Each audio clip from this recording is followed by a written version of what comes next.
নমস্কার বন্ধুরা, আজ আমি আপনাদের সামনে এমন একটা গল্প নিয়ে এসেছি যেটা শুনলে আপনার শির দ্বারা দিয়ে ঠান্ডা স্রোত বয়ে যাবে। এটা কোনো সাধারণ ভূতের গল্প নয়, এটা আমার নিজের চোখে দেখা, আমার ক্যামেরায় ধরা পড়া আর আমার শরীরে এখনো জ্বলজ্বল করা একটা অভিজ্ঞতা। উত্তর কলকাতার গঙ্গার খুব কাছে পুরনো জমিদারি আমলের একটা পরিত্যক্ত বাগান বাড়ি।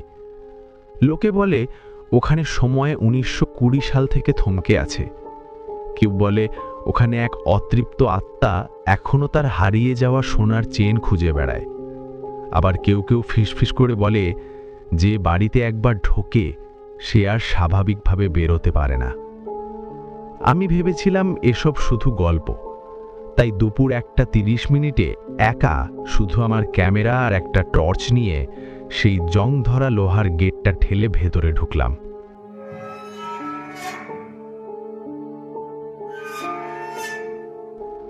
ভেতরে পা রাখতেই প্রথম যে জিনিসটা আমাকে থমকে দিল সেটা কোনো দৃশ্য নয়, গন্ধ। একটা তীব্র মিষ্টি কিন্তু কেমন যেন মৃত্যুর স্বাদ মেশানো রজনীগন্ধার গন্ধ। যেন এইমাত্র কোনো শ্রাদ্ধ অনুষ্ঠান শেষ হয়েছে আর ফুলগুলো এখনো পড়ে আছে মেঝেতে, কিন্তু চারদিকে শুধু ধুলো আর মাকড়সার জাল, কোনো ফুল নেই। ড্রয়িং রুমে ঢুকতেই দেখলাম মাঝখানে একটা পুরনো দাবার বোর্ড, ধুলোয় ঢাকা, কিন্তু তার ওপরের ঘুঁটিগুলো যেন এইমাত্র খেলা হয়েছে। আমি ক্যামেরা অন করে বোর্ডের দিকে ফোকাস করলাম। হঠাৎ একটা কালো ঘোড়া নাইট নিজে নিজে নড়ে উঠল। আমি স্থির হয়ে গেলাম। আশেপাশে কেউ নেই, জানালা বন্ধ, হাওয়া নেই, তবু ঘোড়াটা ধীরে ধীরে সামনে এগিয়ে এসে আমার পায়ের ঠিক সামনে পড়ে গেল। লেন্সের ভেতর দিয়ে এক ঝলক দেখলাম এক বৃদ্ধ, চোখ দুটো একদম সাদা, যেন দৃষ্টিহীন, মুখে একটা অদ্ভুত হাসি। আমি চোখ কচলে তাকাতেই সব উধাও, কিন্তু দাবার ঘোড়াটা এখনো আমার পায়ের কাছে। আমার হাত কাঁপছিল, তবু আমি দোতলায় উঠতে শুরু করলাম। সিঁড়ি গুনতে গুনতে আমি 120টা সিঁড়ি উঠে গেলাম, কিন্তু যখন মাথা তুললাম দেখি আমি আবার নিচতলার সেই হলঘরে দাঁড়িয়ে আছি, একই জায়গায়, একই দাবার বোর্ড। শুধু এবার বোর্ডে শুধু একটা সাদা রাজা আর একটা কালো রানী বাকি, আর রানীটা আমার দিকে মুখ করে দাঁড়িয়ে। ঠিক তখনই আমার পকেটে ফোন বেজে উঠল। স্ক্রিনে আননোন নাম্বার। রিসিভ করতেই ওপার থেকে একটা চাপা ভাঙা কান্নার শব্দ। তারপর খসখসে গলায় কেউ বলল, খোকা, এখনো কেন ফিরে আসিসনি? ওরা তোকে সিঁদুরে রাঙিয়ে দেবে, তোর বউয়ের মতো। গলাটা হুবহু আমার মৃত ঠাকুমার, যিনি 12 বছর আগে মারা গেছেন। আমার হাত থেকে ফোনটা পড়ে গেল, কিন্তু মেঝেতে পড়ার আগেই যেন কেউ ধরে ফেলল। ফোনটা আবার আমার হাতে, কিন্তু স্ক্রিনটা এখন চুরমার। কাঁচের টুকরোগুলো আমার হাতের তালুতে বিঁধছে, অথচ মেঝেতে নরম কার্পেট পাতা ছিল। আমি ছুটে একটা জানালার কাছে গেলাম। বাইরে তাকিয়ে আমার শরীর ঠান্ডা হয়ে গেল। দুপুর 2:45, কিন্তু বাইরে ঘুটঘুটে রাত। আকাশে একটা রক্তবর্ণ চাঁদ, যেন রক্ত ঝরছে। গাছগুলো উল্টো দিকে বেড়ে উঠছে, আর বাগানের মাঝখানে একটা মেয়ে দাঁড়িয়ে আছে, সাদা শাড়ি, মাথায় সিঁদুরের দাগ, মুখটা আমার দিকে, কিন্তু তার চোখ দুটো নেই, শুধু কালো গর্ত।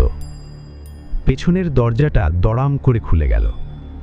ভেতরে একটা বিশাল হলঘর, সার সার আয়না। আমি ভয়ে ভয়ে মাঝখান দিয়ে হাঁটতে শুরু করলাম। প্রত্যেক আয়নায় আমার চেহারা আলাদা। একটায় আমার মাথা কাটা, একটায় শরীরটা পচে গলে পড়ছে, একটায় আমি 1920 সালের জমিদারের পোশাকে দাঁড়িয়ে, হাতে ধারালো তলোয়ার। শেষ আয়নাটার সামনে গিয়ে আমি জমে গেলাম। আয়নার ভেতরে আমি দাঁড়িয়ে নেই, দাঁড়িয়ে আছে আমারই মতো দেখতে একজন, কিন্তু তার চোখ দুটো সাদা। সে ধীরে ধীরে আয়না ভেদ করে হাত বাড়ালো। তার ঠান্ডা আঙুলগুলো আমার গলা চেপে ধরল। আমি শ্বাস নিতে পারছিলাম না, চোখের সামনে অন্ধকার নেমে আসছিল। ঠিক তখনই কানের কাছে একটা জোরালো শঙ্খের আওয়াজ। চোখ মেলে দেখি আমি বাড়ির বাইরে রাস্তায় শুয়ে আছি। রোদ ঝলমল করছে, লোকজন যাচ্ছে, কেউ কেউ অবাক হয়ে আমার দিকে তাকাচ্ছে। আমি কোনো মতে উঠে বাড়ি ফিরে এলাম। জ্যাকেট খুলতেই দেখলাম আমার বুকের ঠিক মাঝখানে লাল সিঁদুর দিয়ে গাঢ় করে লেখা, আবার দেখা হবে, খুব শীঘ্রই। আর সবচেয়ে ভয়ঙ্কর ব্যাপার, আমার ক্যামেরার মেমোরি কার্ড ভর্তি, কিন্তু ভিডিও ফাইল একটাও নেই। শুধু একটা অডিও ফাইল, 1 ঘন্টা 30 মিনিটের।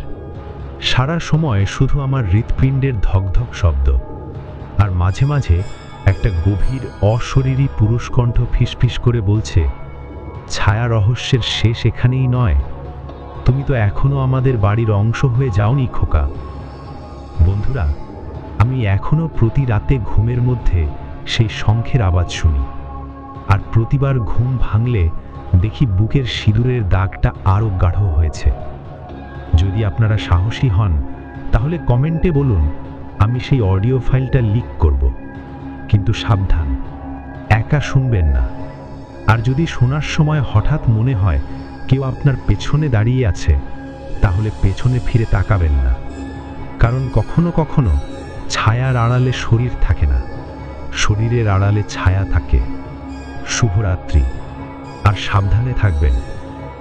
যদি এই ভিডিওতে 1000+ লাইক পড়ে, তাহলে পরের পর্বে আমি সেই আয়নাঘরের ভেতর কি ছিল, আর সেই 1920 সালের জমিদারের আসল পরিচয় কি ছিল, সব খুলে বলবো। আপনারা কি সেই অডিও শুনতে চান? কমেন্টে হ্যাঁ লিখুন। ছায়া রহস্য।